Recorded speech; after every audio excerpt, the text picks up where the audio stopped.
독서영토 9번째 이야기입니다. 오늘 이야기에서는 세밀하가 아름다운 책 마지막 거인을 소개해드립니다. 이 책의 묘사는 세밀하고 감각적이어서 비좁은 선실의 냄새가 정말로 나는 것만 같고 파도를 헤치며 나아가는 범선의 일렁임이 느껴지는 듯합니다. 하지만 이 매력적인 이야기는 충격적인 비극으로 끝이 납니다. 이 책을 읽고 나면 중앙아시아의 높은 산맥과 고원 어딘가에 거인들이 정말로 살고 있지 않을까 하는 상상을 하게 됩니다. 식물학자인 주인공 아치볼드는 어느 날 부둣가에서 뱃사람으로부터 조밀한 그림이 잔뜩 그려진 커다란 이를 사게 됩니다. 아치볼드는 그 커다란 이가 거인의 이라는 뱃사람의 말을 믿지 않습니다. 그러나 찬찬히 연구한 결과 아치볼드는 부두에서 산 커다란 이에서 거인족 나라 지도를 발견합니다. 아치볼드는 1849년 9월 29일 동인도 회사의 무역선을 타고 영국을 떠나 거인족의 나라를 찾아 났습니다. 주인공은 미얀마에 도착해 살륜강을 거슬러 올라가며 탐험을 시작합니다. 하지만 어느 날 원주민의 습격을 받아 모든 일행들을 잃고 아치볼드 혼자 살아남습니다. 되돌아가기에는 너무나 먼 길을 왔기 때문에 아치볼드는 계속 앞으로 갑니다. 그러다 죽음의 문턱에 이른 어느 순간 아치볼드는 거인의 발자국을 발견합니다. 그는 마침내 살아있는 9명의 거인을 만났습니다. 처음 만난 날 이후 거인들은 아치볼드를 아이처럼 돌봐줍니다. 아치볼드와 거인들은 진실한 우정을 나누었습니다. 거인들은 밤이 새도록 별들을 차례대로 부르며 천상의 노래를 불렀습니다. 그들의 몸에는 머리부터 발끝까지 복잡하고 구불구불한 금방 문신이 새겨져 있었습니다. 발바닥부터 머리 꼭대기까지 거인들의 몸 전체에 새겨진 그림은 어떻게 해서 생긴 것일까요? 그러던 어느 날 아치볼드는 거인들 중 가장 키가 큰 안틸라의 등에 9명의 거인들 사이에 10번째 사람이 나타나는 것을 보았습니다.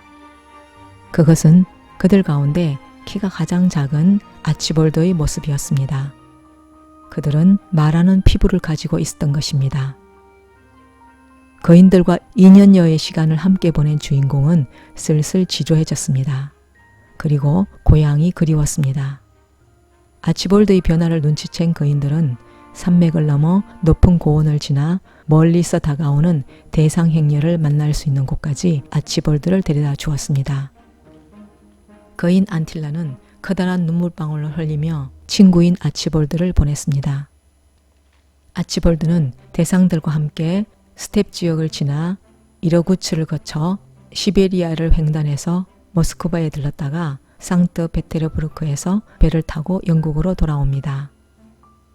집으로 돌아온 우리의 주인공 아치볼드는 1858년 8월 18일에 모두 9권으로 구성된 거인에 대한 책을 출판합니다.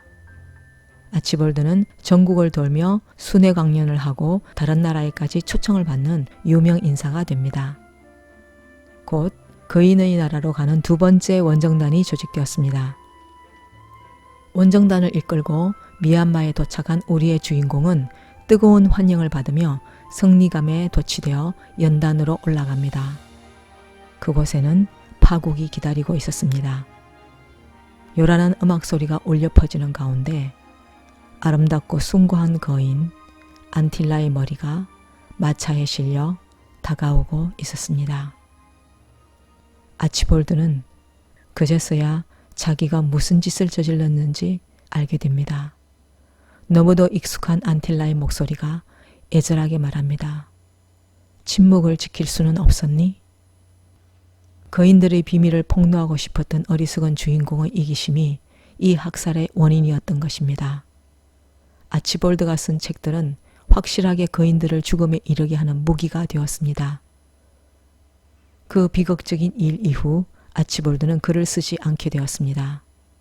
서재를 가득 채웠던 책들은 모두 기증해버리고 고기잡이 배의 선원이 되어 바람과 일렁이는 파도 가운데 살아갑니다. 아이와 함께 이 책을 꼭 한번 읽어보세요. 아름답고 가슴 아픈 얘기가 매력적인 세밀화와 잘 어우러집니다. 상상의 이야기에 탐험을 떠나는 1849년 9월 29일 책을 출판하는 날 1858년 8월 18일이라는 구체적인 날짜와 동인도 회사의 무역선과 같은 역사적 사실이 들어가면 현실감이 더해져 이야기가 생생해집니다. 아이와 함께 이 이야기를 읽은 후 동인도 회사가 뭔지 얘기해보면 좋을 것 같습니다. 재미있는 이야기를 읽고 나면 구체적인 장소와 사물에 대해서 여기는 어딜까? 이건 뭐지? 하는 의문을 갖게 됩니다. 이런 의문을 갖게 되는 그때가 아이의 호기심과 지식을 넓힐 기회입니다. 메가 시청률의 드라마 별에서 온 그대, 태양의 후예의 촬영 장소에 세계 각지에서 사람들이 찾아오고 드라마 속 모든 것을 사람들이 따라해보고 싶어하는 것과 마찬가지입니다. 그럼 아이들이 궁금해할 그때를 대비해 우리도 원정대를 꾸려서 아치볼드가 거인족을 찾아 탐험한 길을 뒤쫓아가며 자료를 마련해 놓읍시다. 아치볼드는 동인도 회사의 무역선을 타고 1849년 영국에서 출발합니다. 1849년에는 아직 지중해 쪽 포트 사이드에서 홍해 쪽 수에즈까지 연결되는 수에즈 운하가 연결되기 전입니다. 수에즈 운하는 1869년에나 개통되었으니 인도를 거쳐서 미얀마까지 가는 항로를 아치볼드는 아프리카 대륙을 돌아서 갔을 것입니다. 그럼 아치볼드를 따라가는 동안 그가 타고 가는 무역선의 주인인 동인도 회사에 관해서 이야기해 보도록 하지요. 동인도 회사는 15세기 말부터 시작된 대항해 시대에 유럽 여러 나라가 앞다투어 만들었던 아시아 무역 독점권을 가진 회사입니다. 하지만 현대의 무역회사와 달리 회사의 우두머리가 식민지 총독을 겸하고 있었습니다. 동인도 회사는 회사 영토 내에서 사법권, 치안권, 외교권, 군사행동권까지 갖고 있는 사실상의 총독부였습니다. 일본도 유럽을 흉내내어 조선과의 무역을 독점하는 동양척식 주식회사를 세웠는데 나중에 조선 총독부에 흡수됩니다. 아치볼드가 탄 무역선은 후추와 계피를 싣기 위해 인도의 캘크타에 들렀다가 미얀마로 향합니다. 미얀마에서 원정대를 꾸려서 티벳 고원에서 시작되어 인도양으로 흘러들어가는 살윈강을 거슬러 올라갔습니다. 아치볼드와 함께 살윈강을 우리도 거슬러 올라가 봅시다. 아치볼드의 원정대는 강폭이 좁아져서 배를 타고 더 이상 올라갈 수 없게 되자 걸어서 힘겹게 전진했습니다. 그 무렵에 원주민의 습격을 받습니다. 일행들이 모두 죽고 혼자 살아남은 아치볼드는 이 험한 산맥과 고원지대 어딘가를 헤매다가 죽기 직전의 상태에서 거인족을 만납니다. 거인들은 2년 가까이 함께 지낸 아치볼드를 대상 형제를 만날 수 있는 곳까지 데려다 줍니다. 아마도 실크로드의 여러 노선 중 한 곳이었을 것입니다.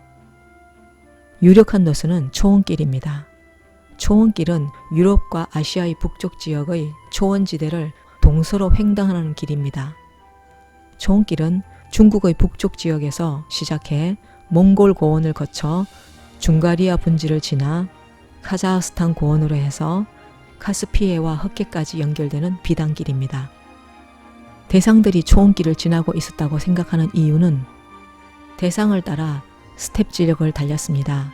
그런 다음에는 이르쿠츠를 향해 발길을 돌렸지요. 라는 구절이 있기 때문입니다. 스텝 지역은 나무가 없고 풀들만 자라는 넓은 평야 지역을 말합니다. 초원길은 가장 대표적인 스텝 지역입니다. 또한 바이칼호 남쪽 끝에 위치한 이르쿠츠는 초원길에 가깝습니다. 대상들은 서쪽으로 계속 가고 아치볼드는 대상들과 헤어져 북쪽으로 방향을 틀어 이르쿠츠크로 갔을 것입니다. 아치볼드는 이르쿠츠크에서 모스크바로, 모스크바에서 상트페테르부르크로, 상트페테르부르크에서 배를 타고 영국으로 돌아오게 되는 것입니다. 아치볼드가 이르쿠츠크에서 모스크바로 갈 때 시베리아를 횡단하게 되는데요. 시베리아 하면 혹독한 추위를 떠올리게 되죠. 이 시베리아 지역은 우랄 산맥에서부터 태평양에 이르는 러시아 땅을 말합니다. 북아시아 거의 대부분 지역이 시베리아입니다. 이야기는 서로 관련 없는 지식을 묶어주는 접착제 역할을 합니다. 우리는 공부한 것을 기억해내기 위해 머릿속에 이미지를 만들기도 하고 조선시대 왕의 순서를 외울 때처럼 태정, 태세, 문단세 하며 노래를 만들기도 합니다. 잘 만든 이미지나 노래는 수십 년 후까지 지식을 기억하게 도와줍니다. 하지만 이야기를 통해 만난 지식은 기억에서 불러내기 위해 굳이 노력할 필요가 없습니다. 이야기 자체가 기억을 위한 강력한 이미지가 되기 때문입니다. 오늘은 여기에서 이야기를 맺겠습니다. 궁금하신 점은 댓글로 남겨주세요. 독서영토 9번째 시간에 오신 모든 분들께 감사드립니다.